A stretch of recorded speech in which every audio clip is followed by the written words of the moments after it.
Makadi muri Zimbabwe kusangana zvekare pano pachivhitivhiti chenyu zimwe chitichi patinenge tichikupanya dzinenge dzichipisa zuva nezuva.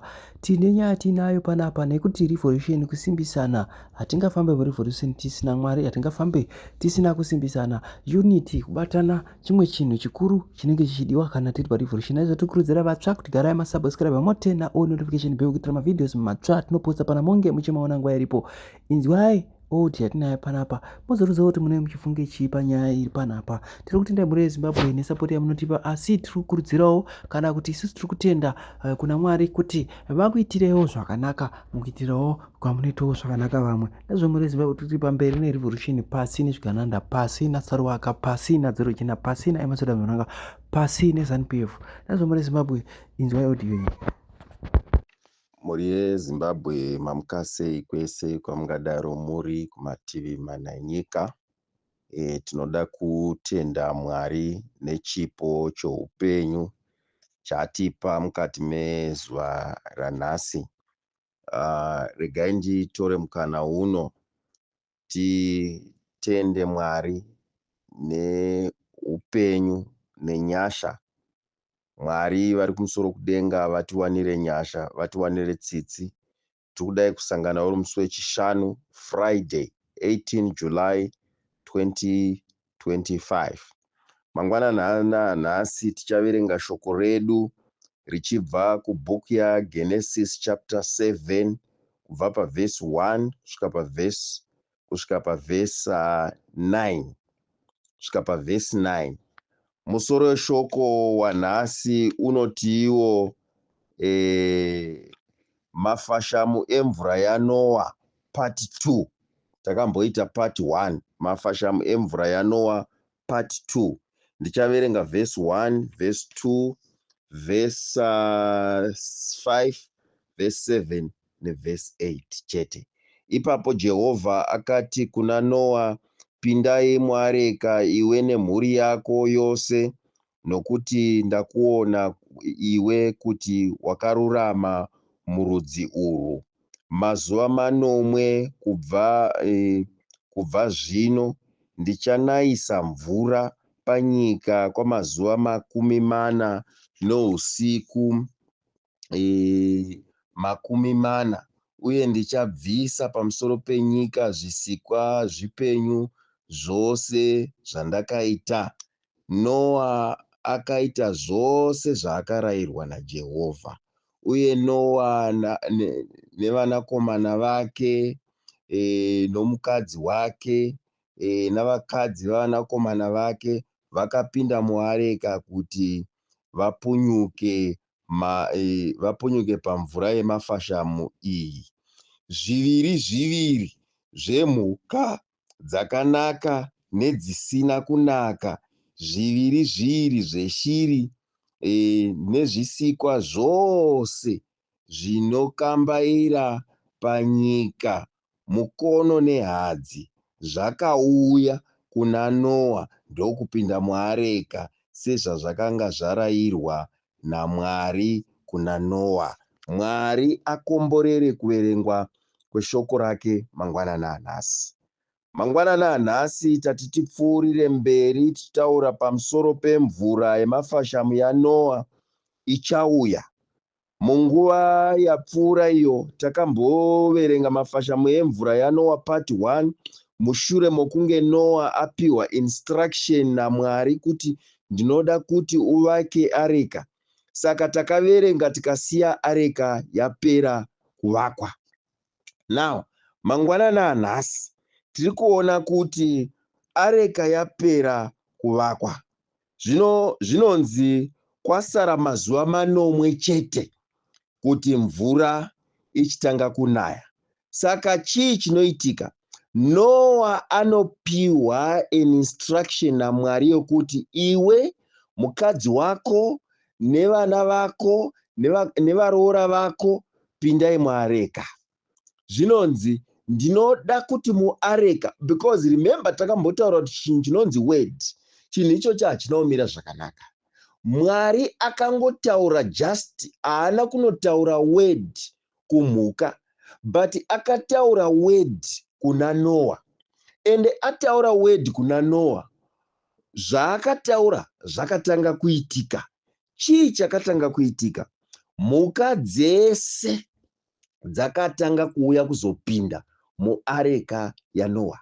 Mbiri mbiri, hono nehadzi, dzinokambaira, zvinobhururuka, zvinofamba, zvinotyisa, zvinodya zvimwe, zvese zvakauya zvikasvika zvikapinda mungarava yaNoa.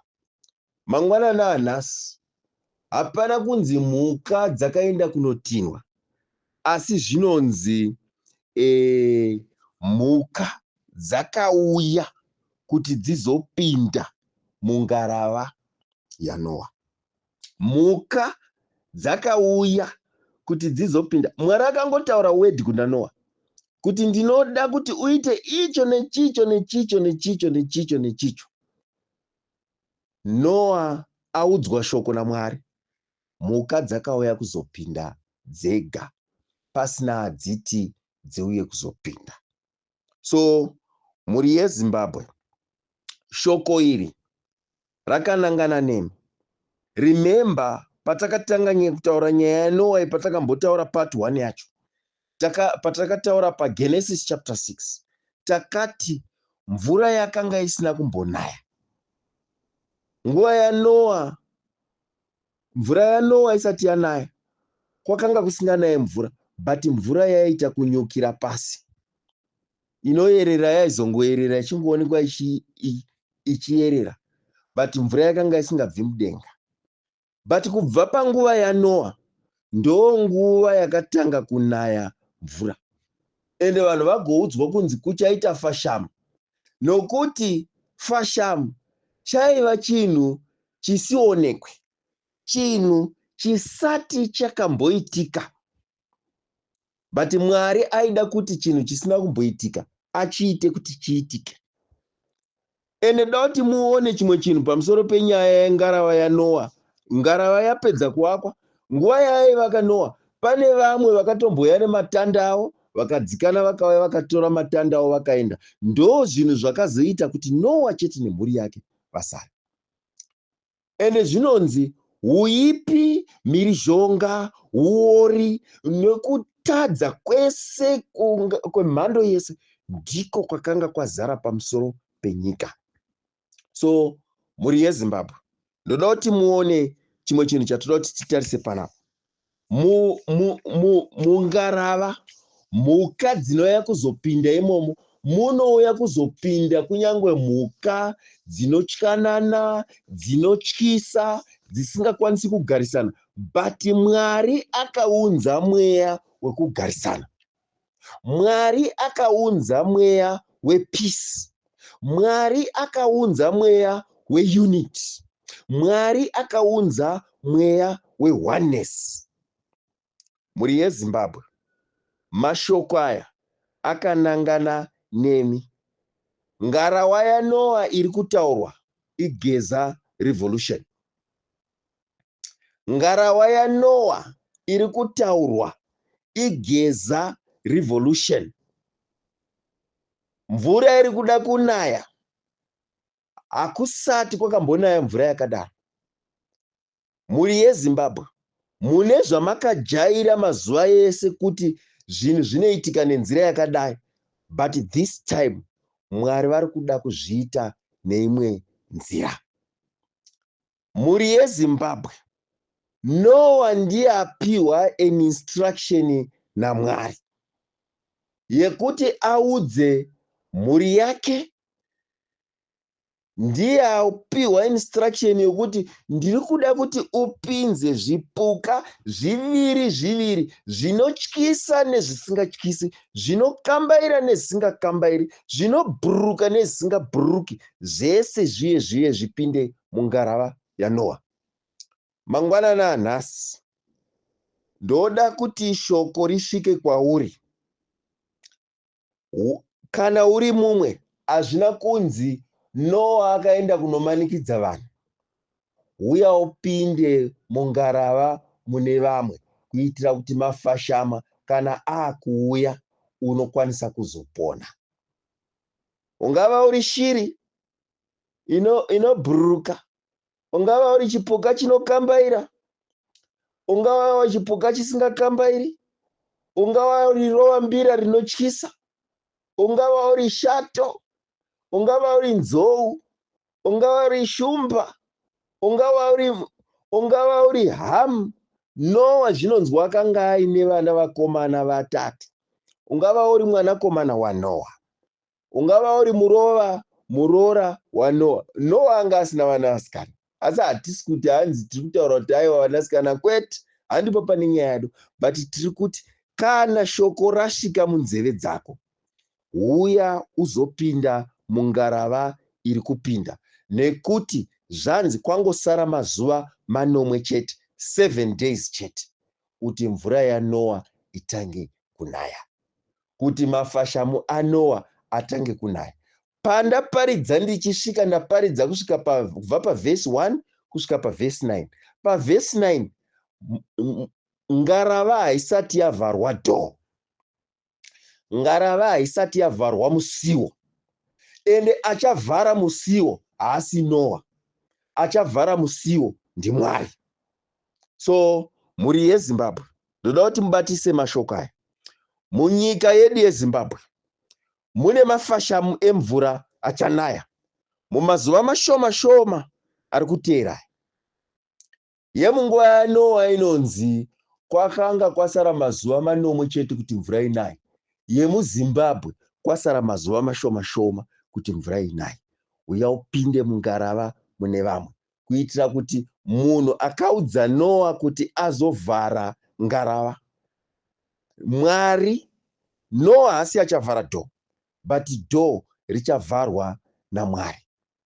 Pane vanoswera vachitaura, inini nyoka yakambondiruma, shumba yakambonditandanisa, imbwa yakambondiruma, zvakadai zvakazodai. Mwari mangwanana anhasi atipa nyasha dzokuti tikwanise kunopinda mungarava tese. Ungadaro uri munhu weopposition, ungadaro uri munhu weZANU-PF, ungadaro uri mushandi wehurumende, uri fama, uri hwindi, uri shirikadzi, uri nherera, uri vhenda, uri mushandi wehurumende, usiri mushandi wehurumende, uri murimi. Tapiwa nyasha dzese dzokuenda kunogarisana mukati mengarava yaNoa. Unity inogara ichiparidzwa nemurume anonzi Wellington Masiwa, comrade nyoka yemabhunu. Oneness, togetherness, vachitaura kuti tinoda zvinhu zviri very legendary. Tapiwa nyasha dzokuenda kunogarisana tese.